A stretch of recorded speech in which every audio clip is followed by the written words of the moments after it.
आज आपली रेसिपी आहे सुजी बोंडा. म्हणजे रव्यापासून आपण भजी बनवणार आहोत. बोंड्यासारखी याला सुजी बोंडा म्हणतात.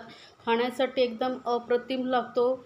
अगदी बाहेरून कुरकुरीत आणि आतून सॉफ्ट सोबतच आपण हिरवी चटणी बनवणार आहोत, ज्यामुळे या सुजी बोंड्याची चव एकदम जबरदस्त होणार आहे. नेहमी तेच कांद्याची भजी, बटाट्याची भजी खाऊन जर कंटाळा आला असेल तर ही एकदा बनवून बघा. बाहेरून एकदम कुरकुरीत आणि आतून एकदम सॉफ्ट अशी ही भजी आणि चवीला तर एकदम अप्रतिम लागते या हिरव्या चटणीबरोबर. तर एकदा नक्की ट्राय करून बघा. तर बनवण्यासाठी आपल्याला इथे एका बाउलमध्ये घ्यायचं आहे बारीकवाला रवा. जर बारीक नसेल तर थोडा मिक्सरमध्ये फिरून घ्या. तर इथे मी 1.5 कप रवा घेते आहे. आता मेजरमेंटसाठी तुम्ही कुठलाही कप घ्या आणि त्याने सर्व साहित्य मोजून घ्या. तर 1 आणि अर्धा हा कप असा बारीकवाला आपण रवा घेतलेला आहे. आता यामध्ये घालायचं आहे बाइंडिंगसाठी आणि कुरकुरीतपणा येण्यासाठी तांदळाचं पीठ. तर साधारण 2 मोठे चमचे इथे मी तांदळाचं पीठ घेतलेलं आहे. तांदळाचं पीठ नसेल तर मग मैदा घेतला तरी चालेल. सोबतच अर्धा कप आपण इथे दही घेणार आहोत. आंबट जास्त दही घेऊ नका, थोडं फ्रेश दही घ्या. आणि आता दही घालून आधी आपण पाणी न घालता मिक्स करून घ्यायचं आहे.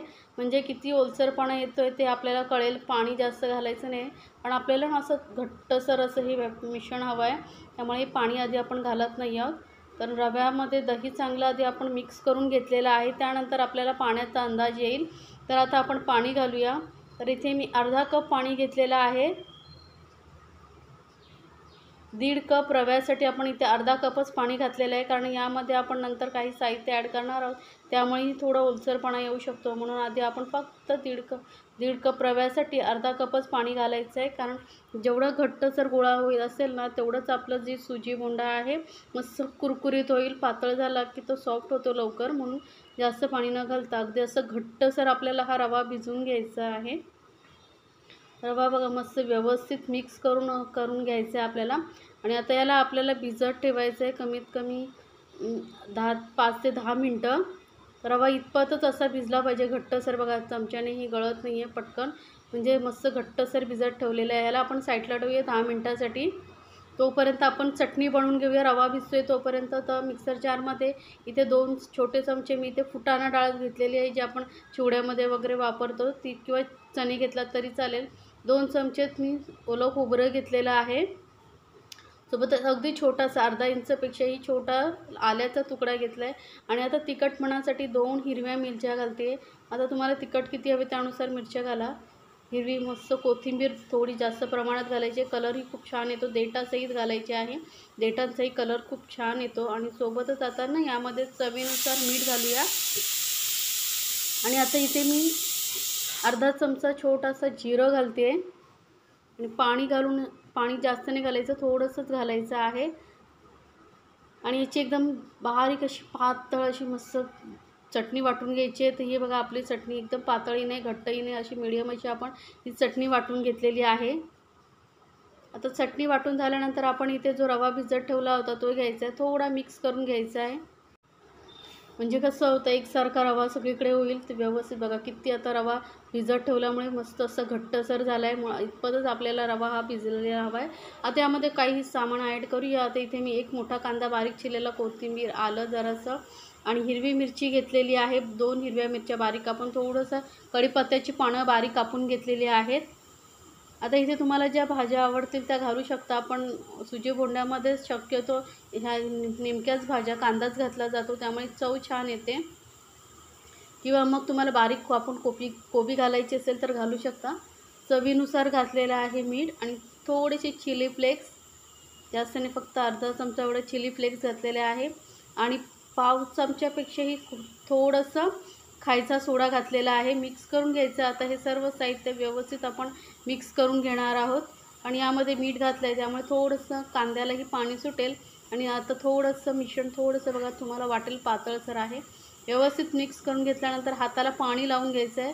असं पाण्याने मग ते बोंडे तेलामध्ये सोडायचे आहेत. तर बघा पाणी लावल्यामुळे हाताला मिश्रण चिकटत नाही. प्रत्येक वेळेस हाताला पाणी लावून घ्यायचं. हात ओलसर असला ना मग मिश्रण चिटकत नाही. आणि थोडीशी अशी गोलसर असे आपण हे बोंडे तेलामध्ये थोड्या मोठ्या साईजचे लिंबाच्या आकाराचे सोडायचे आहेत. आता तेल ही गरम आहे चांगलं. त्याला एक बोंडा असा तेलामध्ये सोडून घ्यायचा आहे. आणि मीडियम फ्लेमवरती ना फ्राय करून घ्यायचा, म्हणजे बाहेरून कुरकुरीत आणि आतून एकदम सॉफ्ट होतात आणि गरम गरमच खाण्यासाठी मस्त लागतात.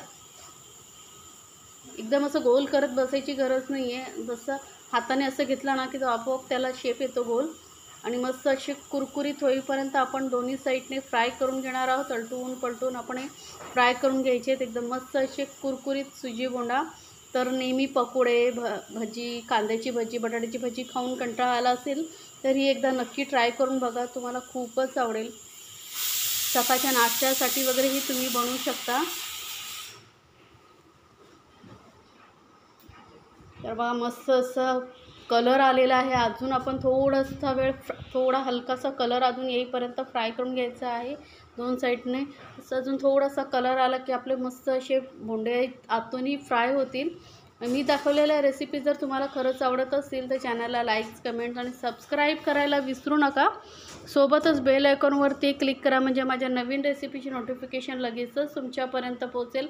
तर हे सुजी बोंडा आपले फ्राय झालेले आहेत.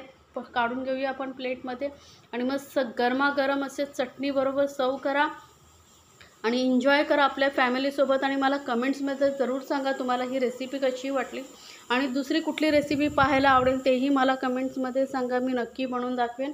अशा झटपट रेसिपीज माझ्या चॅनलवरती आहे, त्यामुळे सबस्क्राईब केला तर तुम्हाला नक्की त्यांची नोटिफिकेशन येईल आणि तुम्ही पाहू शकता.